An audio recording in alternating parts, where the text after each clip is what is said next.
Hi friends, welcome to Spice Box. Today we will learn how to make Karela or bitter melon, which is one of the most underrated vegetables.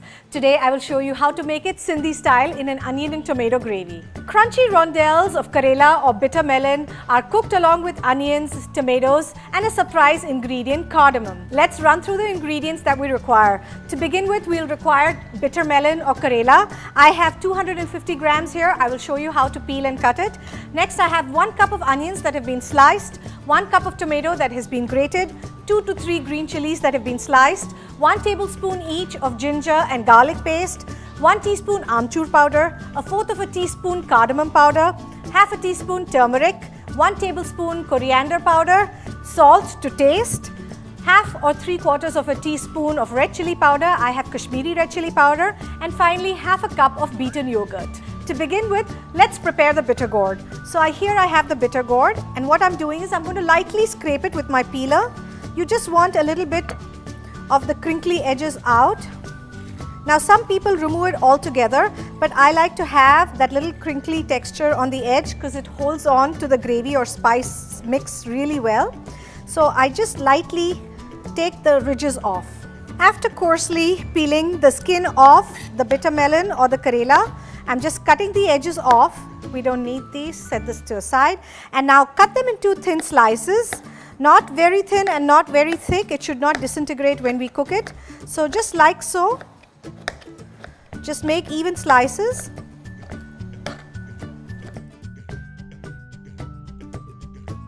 After cutting them all, just place them in a colander or in a plate like I have over here.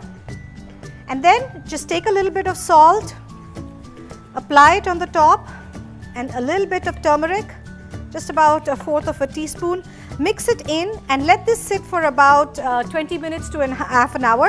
What happens is the Karela or the bitter melon is going to release a lot of its bitter juices, which we will remove. Our Karela has been sitting for about 15 to 20 minutes, and as you can see, the salt has helped remove some of the moisture. Now these are the bitter juice of the bitter gourd. So what you need to do is you need to remove that and just use the bitter gourd. Now some people wash this before cooking it, but I think it's fine the way it is. So what I'm going to do is I'm going to heat a pan. And traditionally in a Sindhi household this would have been deep fried, but we are just going to shallow fry it or pan fry it. I'm going to lightly squeeze any excess moisture.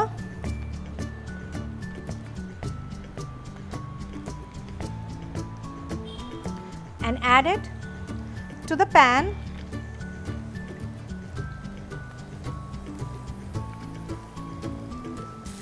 Now I'll place the lid on and let this cook for about 2 to 3 minutes on each side. Now I'm going to flip these over, just give it a good toss. Just look how gorgeous this vegetable looks. Karela happens to be one of my favorite, and this is a dish that I make very often at home. The kids love it too, so I hope you'll try it. Our bitter gourd or Karela is cooked, and so what I'm going to do is I'm going to just remove this into a plate. And next we will prepare the gravy. So put it back, set this aside.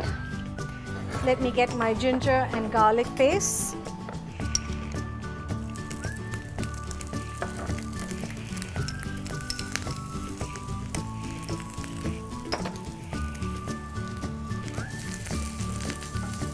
I think it needs just a little bit more oil, so I'm going to add about 2 teaspoons.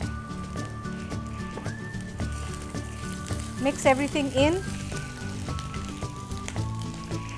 Next go the green chilies, cardamom powder, coriander powder, Kashmiri red chili, and just a bit of turmeric.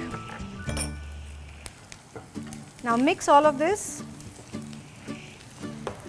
And we need to add just a little bit of water. We add the water so the powdered masalas don't burn. Next here are my onions. Add the onions and just let it saute for about 2 to 3 minutes. Just look how gorgeous the onions have started to caramelize. They look so beautiful. Just look at the intense red color. Now this comes from the Kashmiri red chili powder that we added. Remember, it has no strong chili flavor, but it gives a wonderful hue, reddish hue to the sabzi, which makes it so much more attractive and appetizing. So here I've added my tomatoes. I'm going to mix everything in, add just a little bit of water.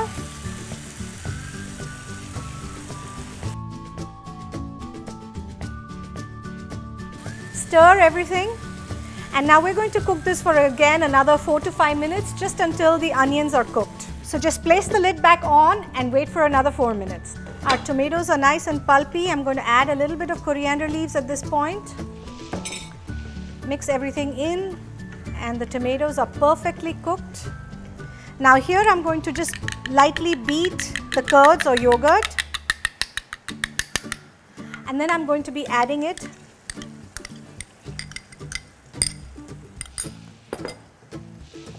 Make sure the temperature is low, and I'm just going to cook it to thicken it for just a minute. I'm going to toss in the Karelas, mix everything, and now you should taste for seasoning. Remember, we had already added salt when we were removing the moisture from the Karela. So what I'm going to do is I'm going to taste at this point to see if I need to add any more salt. Yeah, it needs just a little bit. There's wonderful tartness from the yogurt and the tomatoes. It's really delicious. Now you can make this as thick or as thin as you like. Traditionally, this is served along with roti, so it's a little on the thick side, and that's how we like it. And now I'm going to let this cook for about 2 to 3 minutes, and it should be ready. Our Karelas are now done. Just look how gorgeous this is. Just mix everything to see that it's cooked perfect. This is going to be absolutely delicious. Just take it out on a platter. Now if your family is a little finicky and they don't want to eat too much of Karela, what you can do is you can add potatoes. Sometimes I add potatoes to this dish, or I add more onions. Sometimes when it's season, I even add green peas. That gives a wonderful crunch to the dish and helps reduce the bitterness because there's some sweetness in the peas. So that's it, we're done. Sprinkle with a little bit of coriander leaves. Now if your yogurt or curds were not sour, you can add a little bit of amchur powder, or if you have anardana, that's what traditionally the Sindhi families would use to give a little bit tart flavor. And there you have it, an amazing Karela sabzi that's really quite delicious.